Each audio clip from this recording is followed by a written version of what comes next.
Welcome to Cartoonist Kayfabe. My name is Ed Piskor. I'm Jim Rugg. And I'm Tom Scholey, author of Jack Kirby, The Epic Life of the King of Comics, and Fantastic Four Grand Design. We're going to be taking a look at Captain America 216. This is an issue of comics that is often written about. Jim Shooter used it as a storytelling clinic for his pencilers over the years when he was editor-in-chief at Marvel. But first, I invite you guys to like, follow, and subscribe to the YouTube channel. Hit the bell so that we can notify you when new videos are available. That'll mitigate the kayfabe effect, which is what happens when we put out a video like this early in the day.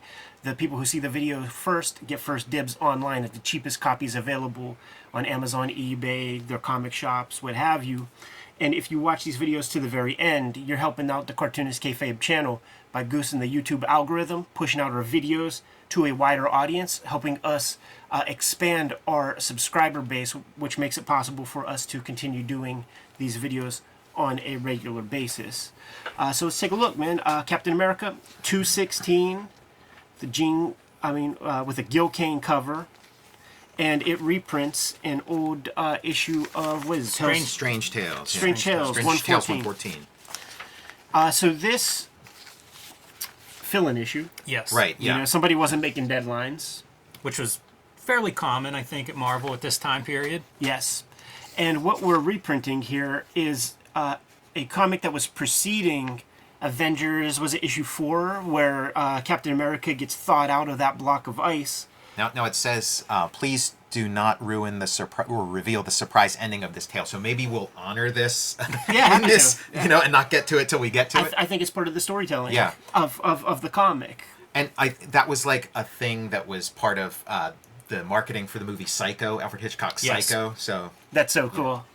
And of course, you know, one of the things that's fun in the writing about this, the different people that look at it, is why is this quintessential Jack Kirby storytelling? You know, what do you learn from the foundational stuff? And you can imagine whenever you build the Marvel house style on top of Jack Kirby, you need some of these examples, and this would be one of those books that was the example. And it's a lot of the Shooter stuff emphasizes clear storytelling. Yes. You know, establish all your characters in the beginning of that scene. You know, so we're going to see that stuff throughout here, you know, like, again, another establishing shot. It is masterful storytelling, and it's early in Kirby's, I don't know, Marvel run, or at least the Marvel Universe run. So, Jimmy, who are some of the other guys who write about this comic? Tom Brevoort is one. Eric Larson has written about it. I'm sure, like, the Kirby Collector has taken a look at it for a number of reasons. One, it's the modern Captain America reappearance. yeah, You know, that's definitely one of them. first time Kirby doing the character since he and Joe Simon left Right. Captain America number 10. 20 years earlier Yeah. or so, something like that. It's very fun, too, that it's young Johnny Storm. Like, he's a kid in this.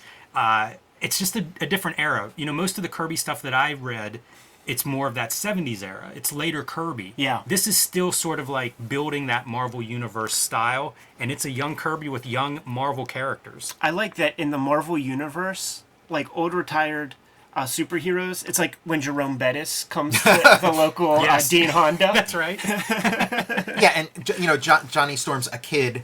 He's a comics reader, and in the sliding scale of time of Marvel, it's like, he read the Captain America's adventures when he was a little kid, and now he's back. He is back, and Mike Allred.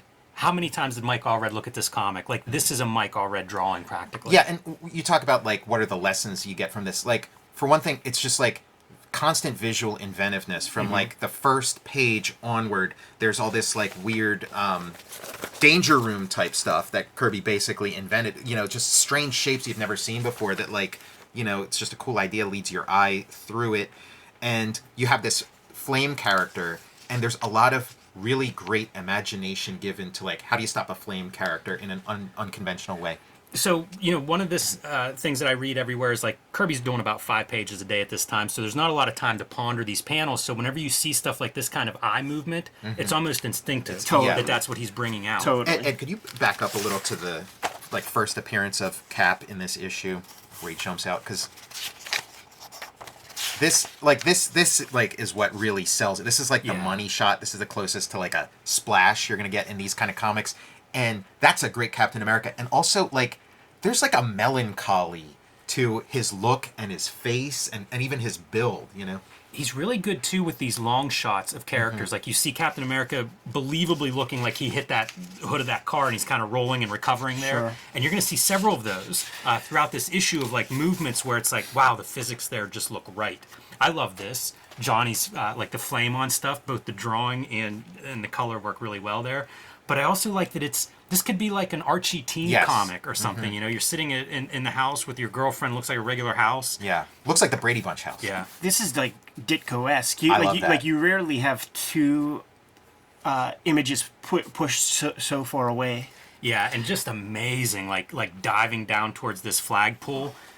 Very believable. Like there's movement in this, and that's a pretty static shot for there to feel like there's movement. Movement is key for the climax of the issue, and when you see this kind of stuff, and you see Captain America just bouncing around all over the place. We got some like, you know, Stan Lee versus Jack Kirby kind of stuff because she's making this emergency call, and in the text it says her emergency call is to get replacement linoleum, and I doubt that was the original intent. You know, like I got a fire going in my, you know, like get here, you know, calling the fire department or something. Yeah, that would maybe not make not more the sense. linoleum flooring guys, and those like sort of Ditko-isms that we're seeing here. Yeah, like even that's Ditko-ish. I think, like, if you look at Ditko's body of work, I think a lot of that Spider-Man rooftop kind of stuff, that was his interpretation of what Kirby was doing at Marvel. I mean, obviously, he makes it his own, puts his own spin on it, but I don't see that prior to, like, his time at Marvel.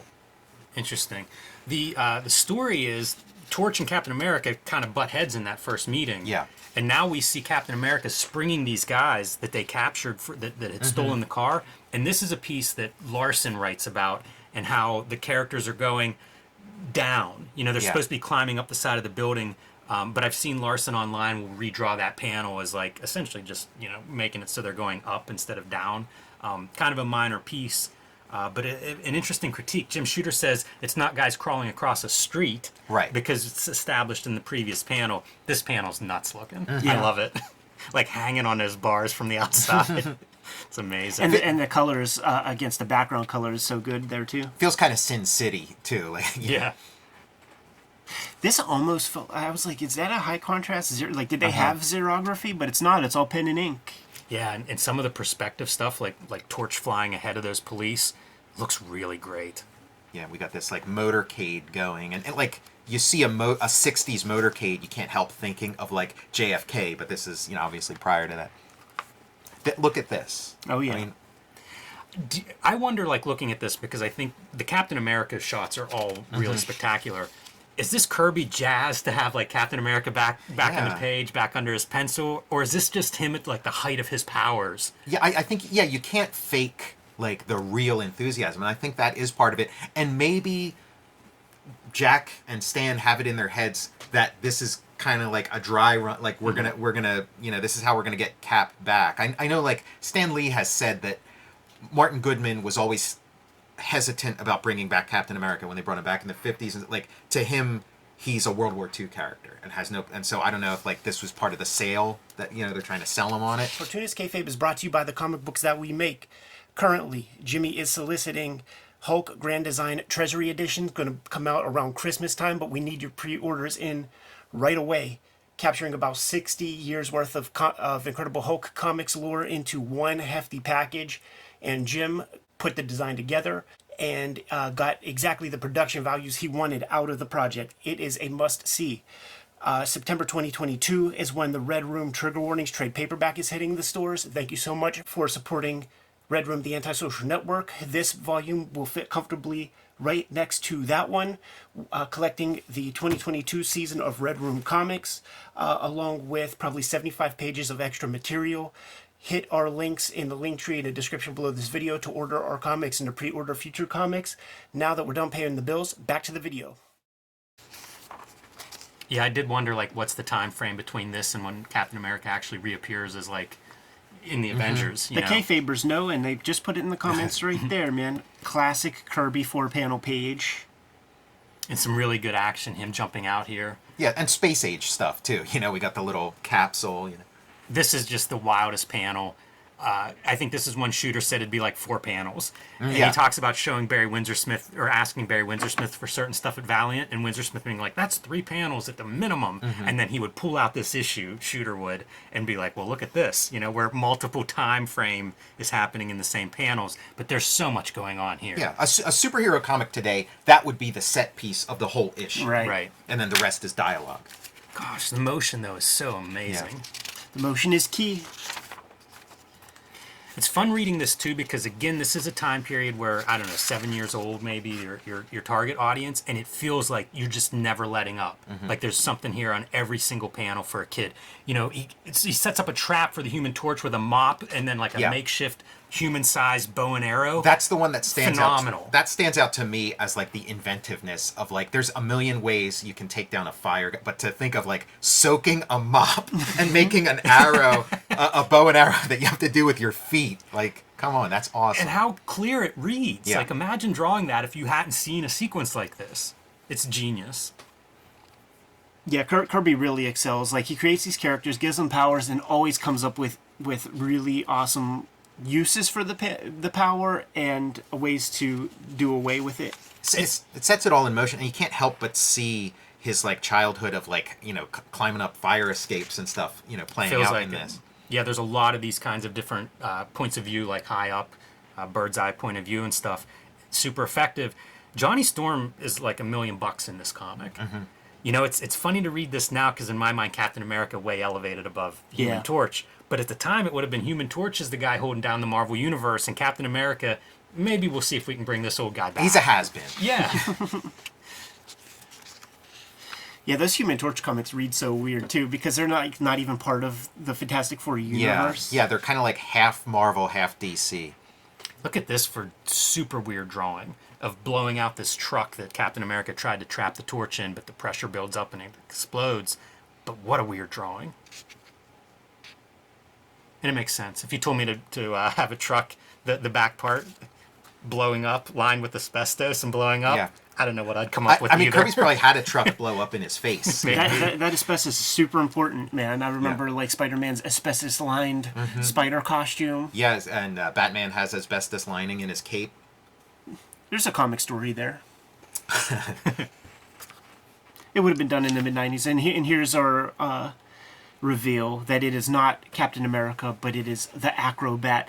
So, like, with that knowledge, when you go back, it begs rereading. Yes. Because, like, when you go back and you start to see all this pirouetting and all this kind of stuff, he doesn't draw Captain America doing that sort of stuff, really. No, it really does lend itself to that reread and reveal. Yeah. And it is like character... Body language is something that Shooter and Brever both point out.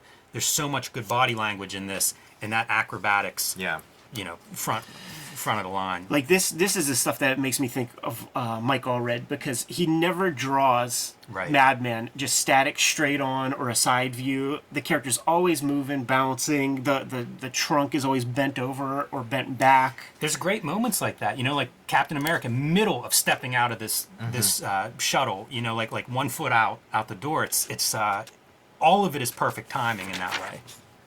Yeah, such a good comic to take a look at, and it's a fun ending too. That very last panel is Johnny Storm being like, looking over his clippings and stuff. Whatever happened is Captain America. Is he still alive? And kind of in the editorial, it says like, hey, would you guys like to see Captain America come back? Write us and let us know. Yeah, it makes you wonder. Like, I think it was already a done deal. Yeah, but they're selling it. Well, that's the other thing when they talk about how they came up with this or that with the Marvel stuff. They always make it sound like, oh, I had this idea and then I did this. But so much of it is just kind of stuff that you feel out, there's test runs and... Here it is right here. You guessed it, this story was really a test to see if you too would like Captain America to return. As usual, your letters will give us the answer. And this is the Human Torch Essential, volume number 1 for those playing at home. Yeah, so a little bit of mild change up on our reprint because we know what happens here, many years later. But in that first one, it's almost like the should we kill Robin or not? Give us a call. And just the way, like Stan Lee would kind of play the system a little bit, like sneaking in Spider-Man at, in the last issue of, this feels like maybe if Martin wasn't on board, this is kind of like a way to Right. slide it under the door or something. Yeah, there definitely is lots of kayfabe involved in that stuff, because we took a look at Amazing Fantasy 15 facsimile edition.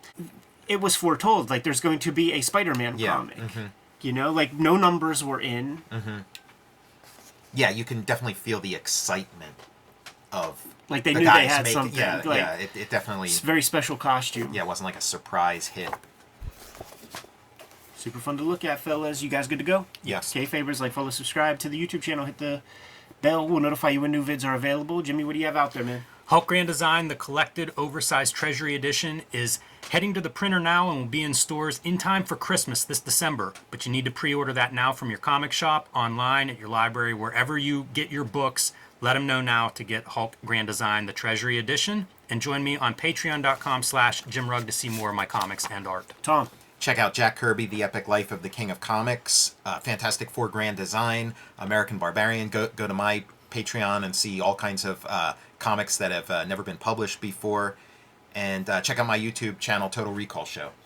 Red Room Trigger Warnings, trade paperback hitting the stands. September 2022, Murder on the Dark Web for Fun and Profit. It's collecting this year's round of Red Room comics with the addition of maybe a dozen extra pieces of art, a whole bunch of more back matter in terms of first draft of the original Red Room comic, commentary tracks.